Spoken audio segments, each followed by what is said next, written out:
ஓம் அஞ்ஞானதிமிரந்தஸ்ய ஞானாஞ்சனசலாக்கயா சக்ஷுரன்மிலிதம் ஏன தஸ்மை ஸ்ரீ குருவே நமக. ஸோ நம்ம இந்த வீடியோவில் நம்ம பார்க்க போகிறது கிருஷ்ண பக்தி ஒரு இயற்கை நிலை அப்படின்ற டாப்பிக்கில் பார்க்க போகிறோம். ஸோ அது தொடர்ந்து பார்க்குறதுக்கு முன்னாடி வியூவர்ஸ் சப்ஸ்கிரைப் பண்ணுங்கள், பிடிச்ச லைக் பண்ணுங்கள், ஸோ அனைவருக்கும் ஷேர் பண்ணுங்கள். தேங்க்யூ. ஸோ இந்த கிருஷ்ண பக்தி அனைவருக்குமான இயற்கை தன்மை அப்படின்றத நம்ம வேதங்கள் மூலமாக சாஸ்திரங்கள் மூலமாக ஒரு விளக்கம் பார்க்கலாம்.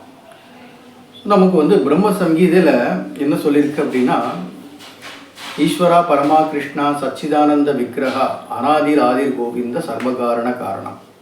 பகவானை சச்சிதானந்த விக்கிரகம் அப்படின்னு சொல்லியிருக்கு. சச்சித் ஆனந்த விக்கிரகம் அப்படின்னா என்னென்னா, சத் நிலையானது, சித் அறிவு நிறைந்தது, ஆனந்தம் ஆனந்தமயமானது. ஸோ பகவான் ஆனந்தமானவர், நிலையானவர் மற்றும் அறிவுபூர்வமானவர். ஒவ்வொரு உயிர்வாளிகள் பகவான் மாத்திரமல்லாது ஒவ்வொரு உயிர்வாளிகளும் பகவானுடைய அங்க அம்சங்கள் ஆவார். மமைவாம்சோ ஜீவலோகே ஜீவபூத சனாத்தனா. ஒவ்வொரு உயிர்வாளிகளும் பகவானுடைய அம்சம் ஆவார், அதாவது பகவானுடைய சச்சிதானந்த விக்கிரமே ஆவார். பகவான் சச்சிதானந்த விக்கிரகம், அவரிடமிருந்து வரக்கூடிய அனைத்து உயிர்வாளிகளும் கூட சச்சிதானந்த விக்கிரகங்கள் தான், பகவானுடைய சச்சிதானந்த விக்கிரகங்கள். அதில் எந்த மாற்று கருத்துமே கிடையாது. உயிர்வாளிகளின் நிலையும் சச்சிதானந்த விக்கிரகம் ஆகும். அப்போது பகவானும் நாமும் ஒன்றா அப்படி என்றால் அப்படி கிடையாது. பகவான் அளவில் மிகப்பெரியவர். கடலை போல நாம் பகவானுடைய ஒரு துளி, கடலில் ஒரு துளி எடுத்தால் எப்படி இருக்கும், அதே மாதிரி அளவில் நம்ம எப்படின்னா சிறியவர்கள், தன்மையில் ஒன்றுபட்டவர்கள். இதற்கு பெயர் தான் அச்சிந்திய பேதா அபேதா தத்துவம் என்று சைத்தன்ய மகாபிரபு சொல்றார். அளவில் மிகப்பெரியவர், தன்மையில் ஒன்றுபட்டவர். ஒரு உப்பில், கடலில் இருக்கக்கூடிய ஒரு துளியில் எடுத்தால் உப்பு எப்படி இருக்கும், எந்த எடுத்தாலும் டிராப்ஸில் தன்மையில் ஒன்றுபட்டு தான் இருக்கும். ஏதாவது வித்தியாசம் வருமா? வராது. ஆனால் அளவில் பகவான் மிகப்பெரியவர், இல்லைங்களா? ஸோ இதை புரிஞ்சுக்கிட்டணும். ஸோ நம்ம எந்த ஒரு உயிர்வாளி இருப்பினும், அவர் நல்லவரோ கெட்டவரோ, பக்தனோ அபக்தனோ, நாயோ இல்லை கழுகோ, எந்த உயிர்வாளியாக இருப்பினும் அத்தகைய உயிர்வாளி பகவானிடமிருந்து தோன்றிய காரணத்தால் அவை சச்சிதானந்த விக்கிரகமாக பார்க்கப்பட வேண்டும். பின்னர் அதனுடைய தன்மையின் அடிப்படையில் அது பகவானுடைய ஒரு அம்சத்தை பொருந்திடும். பகவானுடைய அளவில் என்ன பண்ணிருக்கா, மாறுபாடு பட்டிருக்கு. ஸோ இவ்வாறு சச்சிதானந்த விக்கிரகமாக இருக்கும் ஒவ்வொரு உயிர்வாழியும் எப்படி இந்த மாதிரியான சூழ்நிலைகளில் மாட்டிக்கிட்டு இருக்கிறான்னா, அதுவும் பகவத்கீதையிலேயே சொல்லப்பட்டிருக்கு. என்னதுன்னா, மாமுபேத்திய மமைவாம்சோ ஜீவலோகே ஜீவபூத சனாத்தனா மனசஸ்தானி இந்திரியாணி பிரகிருதி ஸ்தானி கர்ஷதி. மனம் உட்பட 6 புலன்களால் அது இந்த பௌதிக உலகத்தில் சிக்கிக்கிட்டு நான் இந்த உடல் நினச்சிக்கிட்டு இருக்கிறதுனால என்ன செய்யுது அப்படின்னா, பல்வேறு விதமான கர்மங்களில் ஈடுபட்டு கொண்டு பிறப்பு இறப்புங்கிற சுழலில் மாட்டிக்கொண்டிருக்கின்றன. அவ்வளவுதான். ஆனாலும் இந்த பிறப்பு இறப்பு சூழ்நிலைகளில் மாட்டிக்கொண்டு இருந்தாலும் கூட ஒரு உயிர்வாழியை ஒரு பண்டிதன் ஒருவன் சச்சிதானந்த விக்கிரகமாகவே பார்க்கிறான்.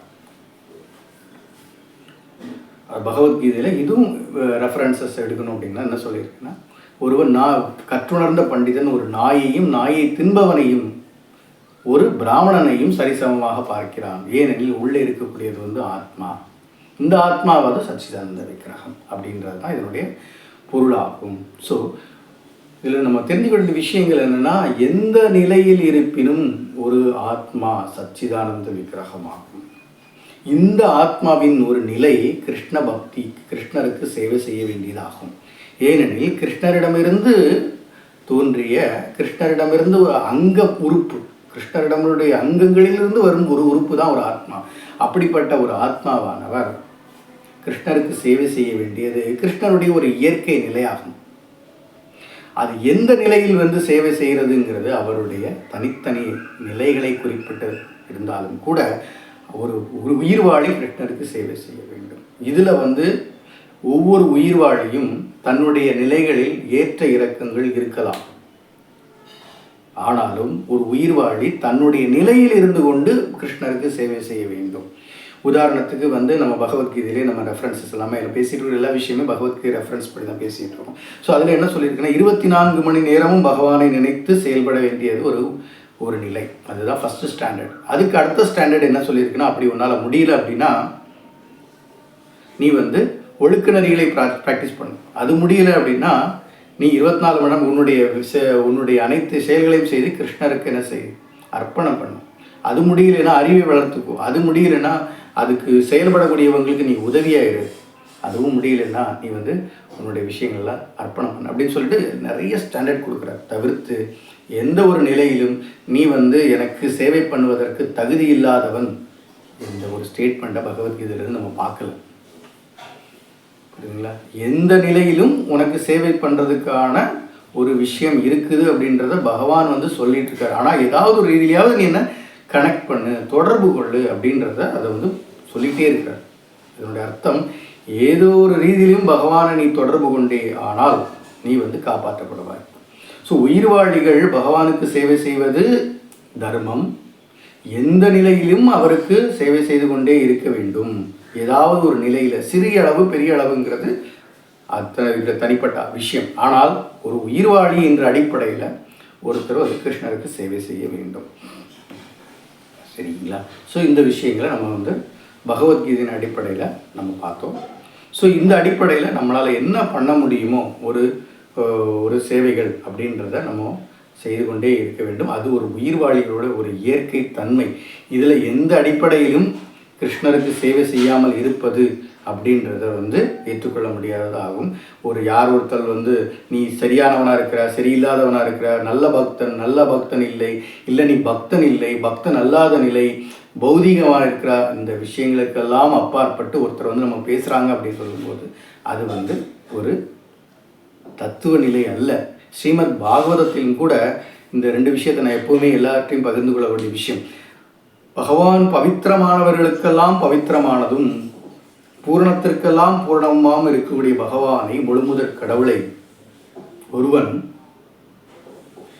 பவித்திரமானத்திலும் பவித்திரமான மனநிலையிலும் உணர்வு நிலையிலும் இருந்து கொண்டு பகவானுக்கு சேவை செய்ய வேண்டும். ஏனால் பூரணமானவர் அவர். அதே பாகவதத்தில் அடுத்த ஸ்லோகத்தில் எப்படி இருக்குன்னா, ஒருவன் நாயை தின்னும் மோசமான நிலையில் பிறந்திருந்தாலும் அத்தகைய செயல்களை செய்திருந்தாலும் கூட, அவ்வளவு தாழ்ந்தவனாக இருந்தாலும் கூட அவனும் பகவானுக்கு தான் சேவை செய்ய வேண்டும். பகவானுக்கு தான் அப்படின்ற வார்த்தை பாகவதத்தில் முக்கியமானது.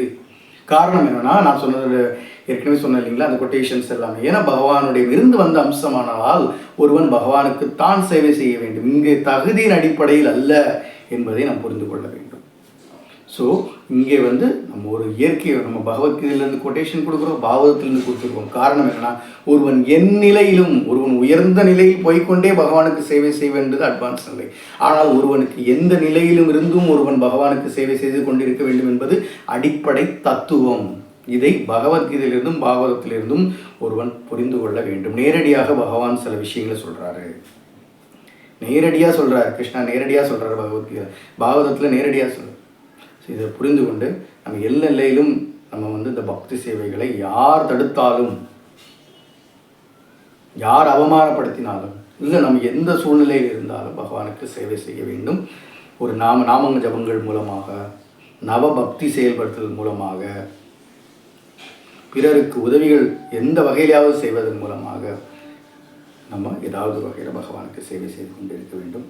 ஸோ இந்த வீடியோ உங்களுக்கு பிடிச்சிருக்குன்னு நினைக்கிறேன். ஸோ தொடர்ந்து லைக் பண்ணுங்கள், சப்ஸ்கிரைப் பண்ணுங்கள், நிறைய பேருக்கு ஷேர் பண்ணுங்கள். தேங்க்யூ. ஹரே கிருஷ்ணா.